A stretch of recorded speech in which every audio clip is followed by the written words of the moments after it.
What's up, everyone? Welcome to Replace Your Divot. I'm Joey D from Joey D's Golfing Journey on YouTube. And if you're like me, you spend your weekdays reading about the pros and your weekends trying not to thin your wedges into the woods.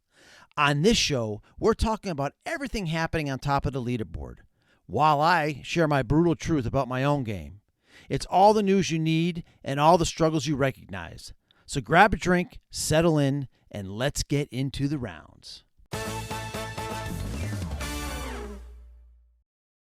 Hey, what's up, everybody? Welcome to another episode of Replace Your Divot podcast. This is Joey D from Joey D's Golfing Journey on YouTube, and I am so thrilled that you're here listening to me speak and babble, unscripted, raw, talking about golf. And, we're going to talk about what's going on in the PGA Tour, latest live news. Maybe we'll circle around to the LPGA, Champions Tour, and we'll talk about what's going on with my game and with the channel. That's what we do every single podcast that I make. This is episode 4, I believe. So I like I said, I had another podcast before. You guys can go out and listen to them. But I tried to keep this one to a different format. So still talking about golf, but trying to at least have some sort of plan going into into the podcast. So let's talk about what's going on in the PGA Tour first. This week they are playing the Charles Schwab Cup. What I can say about this is it's in Texas. It's at the Colonial Country Club. It has an okay field. I mean, you don't have your number 1 and number 2 players in the world playing. There's no Scotty Scheffler, no Rory McIlroy, but there is, Justin Thomas in the field, Ricky Fowler. It's got a lot of the guys you see every week out there. It's got a good field, not a great field, but it's got a good field, and hopefully, we'll have an exciting finish to watch. There has been some really cool finishes to the golf tournaments this year on the PGA Tour. It's been, I don't know if you guys watch the PGA Tour every week. I watch a lot of it, and the Sunday finishes this year, God, they seem to be second to none. I mean, we've just had so many exciting finishes. So I'd like to see if JT can make something happen. Justin Thomas make something happen this week. It seems like he's trending in the right direction, and he is in the field this week. So I think once he starts winning again, I think maybe that'll be the floodgates. I really believe that Justin Thomas is close.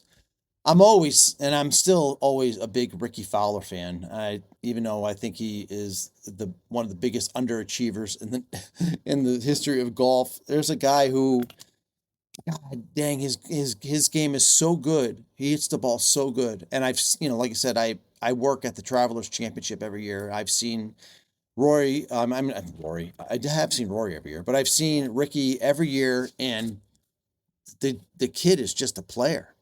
I say kid because I'm 57 and he's, 37. But I don't understand. He's won a Players Championship. And one year he came in the top 5, I think, in all 4 majors. That was about maybe a handful of years back. He's got game, and I just don't understand. I thought he would win more, but I'm always pulling for Ricky, always pulling. So, he's kind of my sentimental favorite for this week. I think Justin Thomas has really got a really good shot at making something happen, and so we'll see how that goes. Like I said, that's a Charles Schwab Cup.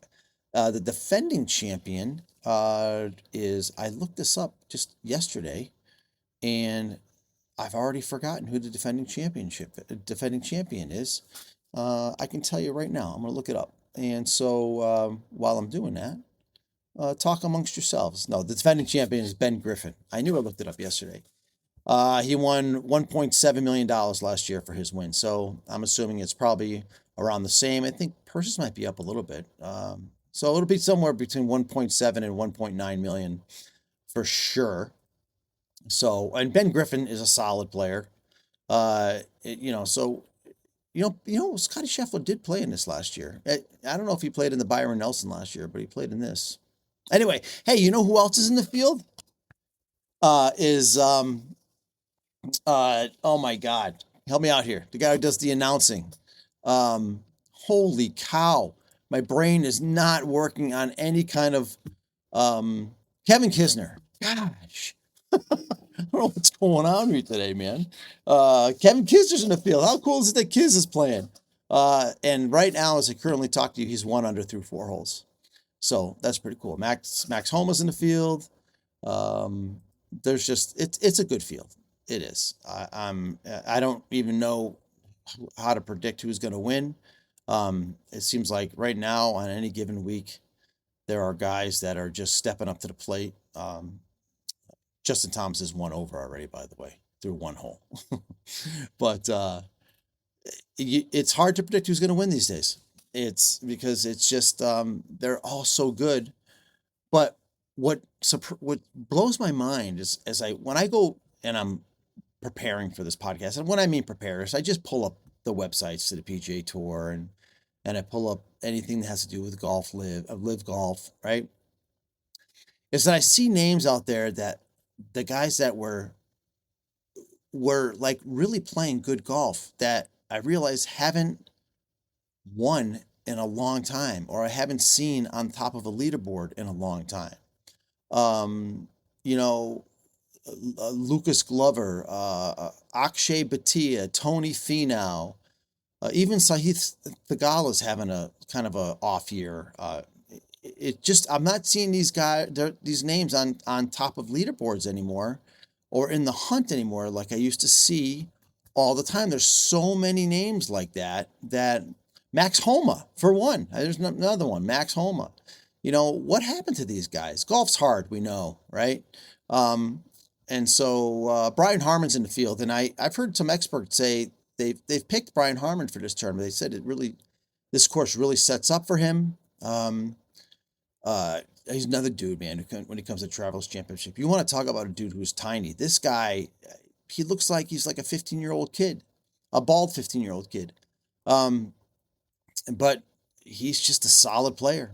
He is a solid player. And even these guys who don't hit it long for PGA Tour standards hit the ball freaking long. I don't care. Brian Harmon puts it out there. I've seen him, like I said, he doesn't hit it like Rory McIlroy, but he hits it damn near long enough. And the guy has proven that you don't need to be a bomber in PGA Tour standards to win. Nick Dunlap's also in the field, and Nick Dunlap was, if you remember, he won as an amateur, I think the year before last, and I think he has 1 or 2 pro. I think he only has 1 pro win right now, but he's a player that I think is still trying to find his game, trying to find his way on the PGA Tour, and another dude that I think when he starts winning, it's going to come in bunches. I think Nick Dunlap at the end of his career is going to have some major championships and have a lot of wins. I still believe that for Victor Hovland too, even though he's another name. He's not in the field, but he's another name that I haven't. He did win this year, and he said he played like crap, which was funny, right?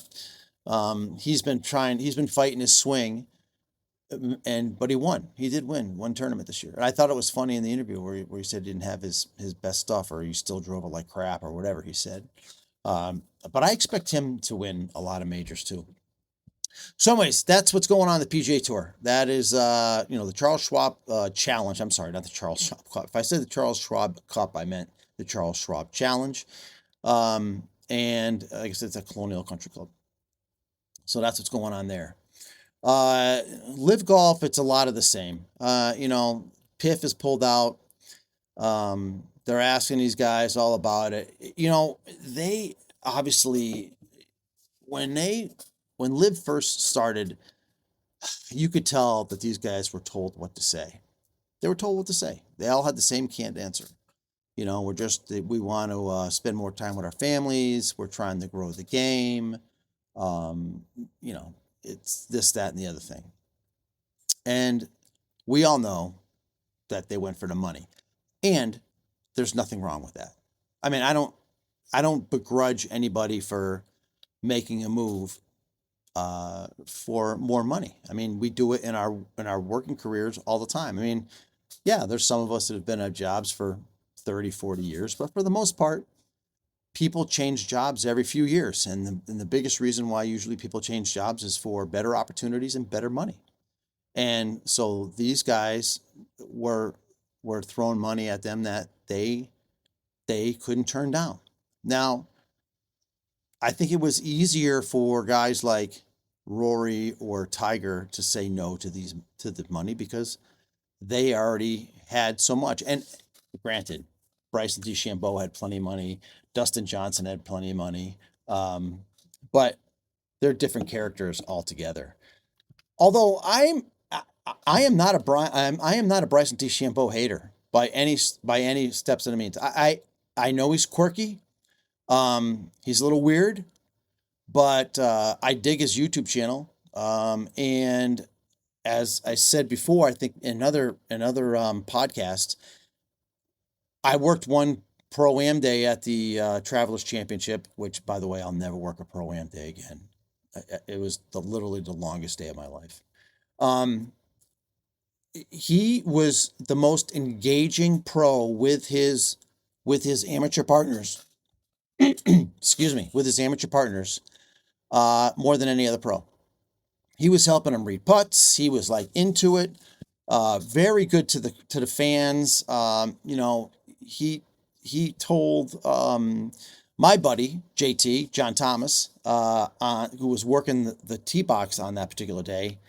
He goes, I wish I could sign everybody's autograph, but the tour just won't let me do it. I can't do it while I'm out here, So he wants to take time and sign autographs and stuff like that. He is really consider or thoughtful, or I don't want to use the word thoughtful, but he knows how much he owes the fans, and that the fans like us are really why they are out there making the money they're making, right? Because if nobody paid attention to the PGA Tour, then there would be no PGA Tour. Sort of like what happened with Live, right? I mean, I find it surprising that there are players out there who are like, oh, Bryson said he was surprised that the PIF pulled out. Well, they sunk $5 billion into it and really got nothing on their investment, zero.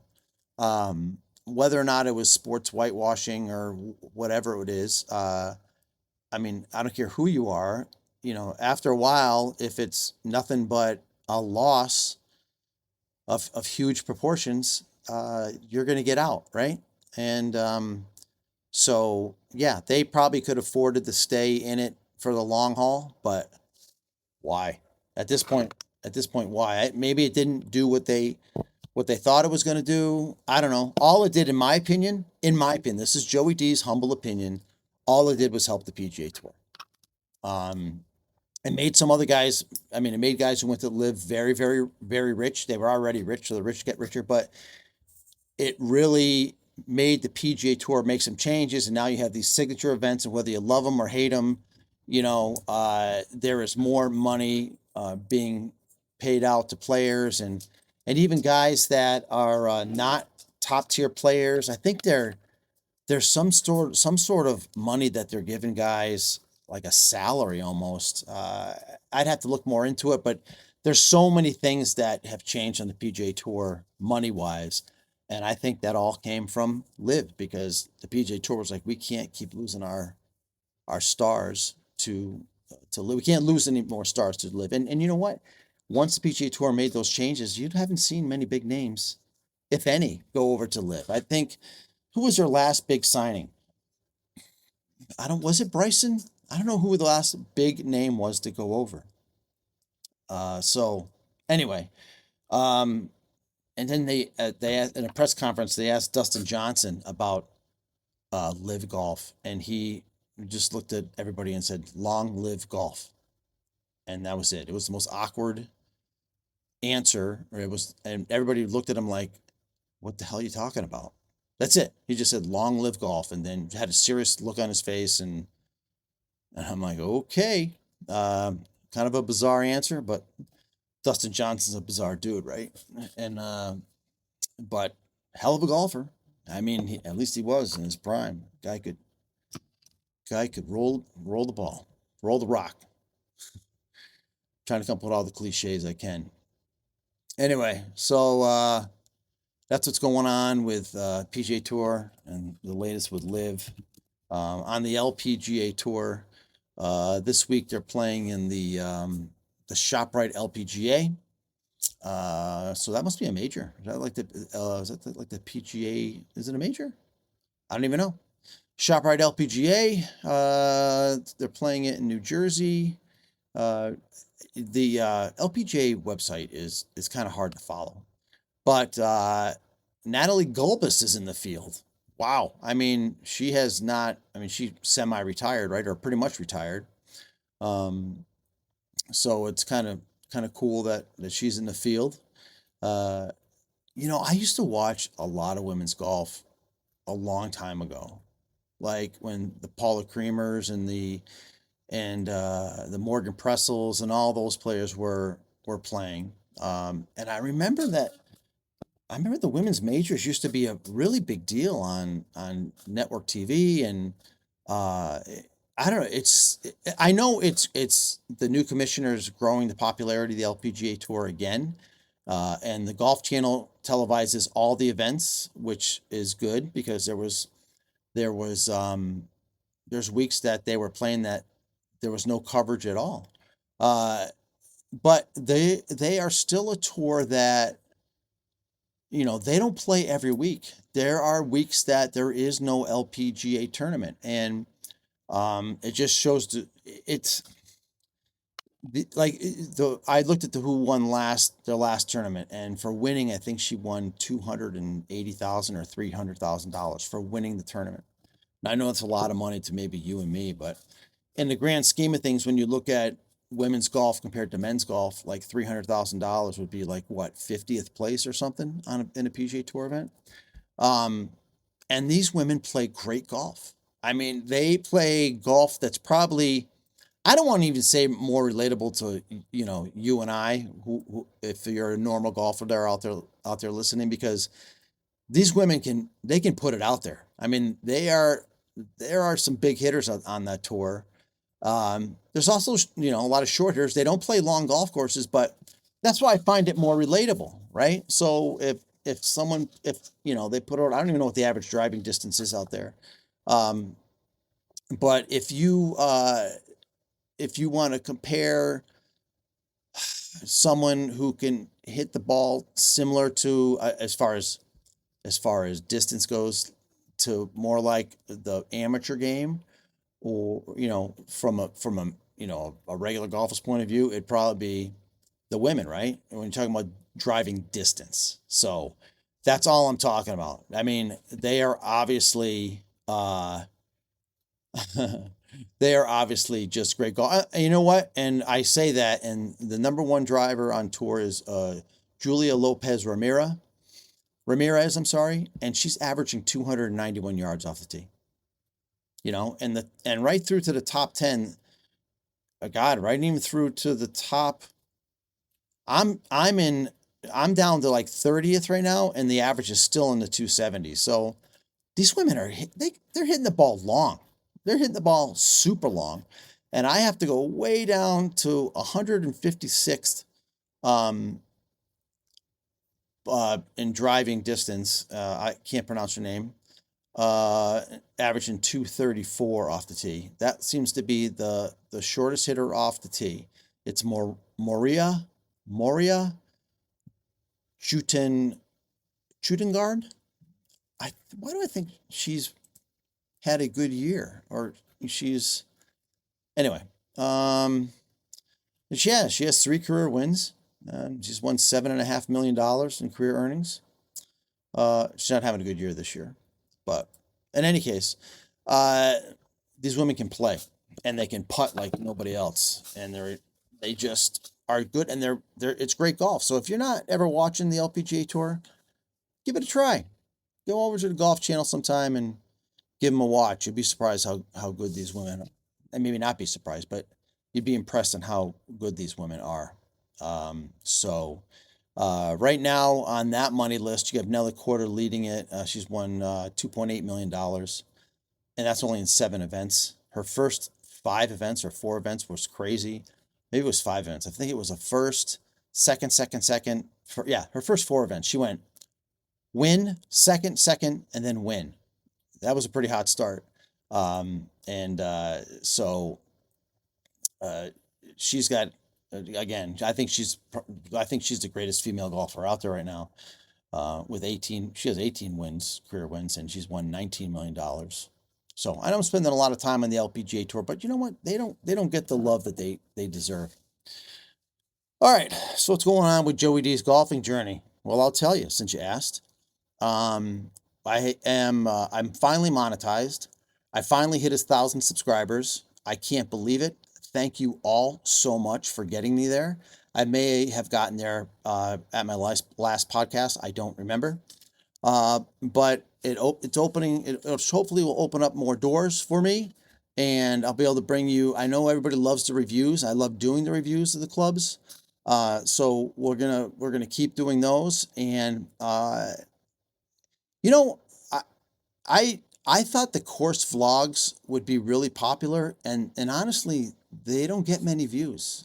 What I do does not get many views. I have my diehard fans and followers, and you know who you are, that love my on-course stuff. And I have that niche where I am the hybrid guy. Like, I have no irons in my bag. I do have 2 wedges in my bag, right? So I for sand traps and for I have found that as they've grown the rough out at my course, when I'm in thick rough, trying to get out of it with a hybrid is no bueno, especially around the greens. So I have 2 F2 wedges in my bag. I have a 52 and I have a 64. Now, I know I have no business having a 64-degree wedge. My sand game is atrocious, and with the 64-degree wedge, that is my best chance of popping it out. All I care about is getting it out of the bunker. Seriously.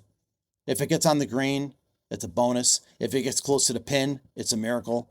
But I am just like, get me out of this bunker. At least let me have a shot at getting up and down, or, for bogey, or 2 putting for bogey, whatever. And if I get lucky and have a chance to make a sandy and save par, that's something else. So I have taken lessons, and I'm working on my sand game, always trying to improve. But those are the reasons why I have those 2 irons in the bag. But I do coin myself as the hybrid guy. But I am considering making a move back to irons. But I mean, I hit the hybrids really well, but I want to see. I mean, it's been 2 years since I've played irons. And um, I made a video a couple weeks ago of me hitting irons at the driving range, and I was able to hit them fine. I mean, didn't have the hosel rockets or anything like that, but I was kind of all over the place with them. So it's a different kind of swing than I have with the hybrids. The hybrids are pretty predictable. I hit them pretty solid, and I don't really, I don't really know if there's a reason why. I don't have a good reason why I would change. Um, but I think for shorter shots and around the greens, uh, in certain situations, I need to be hitting a non-hybrid. I mean, it's just how it is. I mean, those little delicate shots sometimes are tough, especially out of the rough. Although, sometimes if the rough's not thick, I can pop that Lazarus gap wedge straight up in the air. But in any case, that's what's going on there. I will have a review coming up of you guys heard of is it VLS Golf? VLS Golf. They were the ones who made the SF1 and the SF2 driver. Well, they have a 3-wood out. That's supposed to be a great 3-wood, and that should be coming in today. And so I will be doing a review of that. It's the VLS Hypermax 3-wood. And so you'll be seeing that coming out soon. Give me a week or so, and I'm trying to talk to other companies to see if they'll work with me now that I'm a little bigger and crossed over that 1,000 subscriber mark, and hopefully be able to bring you some more great direct-to-consumer videos and reviews, and maybe even, as we get bigger, we'll be able to start doing reviews of the big name brands. But I need you, right? I need you to subscribe to Joey D's golfing journey, and because the more people I get and the more watch hours I get, um, uh, it's going to help. It's just going to help me, and it doesn't cost you anything, right? It doesn't cost you a thing, and so I appreciate all of your support, and you guys have all been fantastic.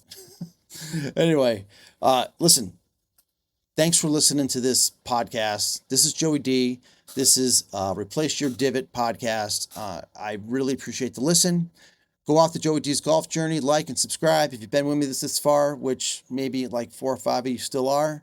I appreciate the listen, and we will talk next time. Take it easy.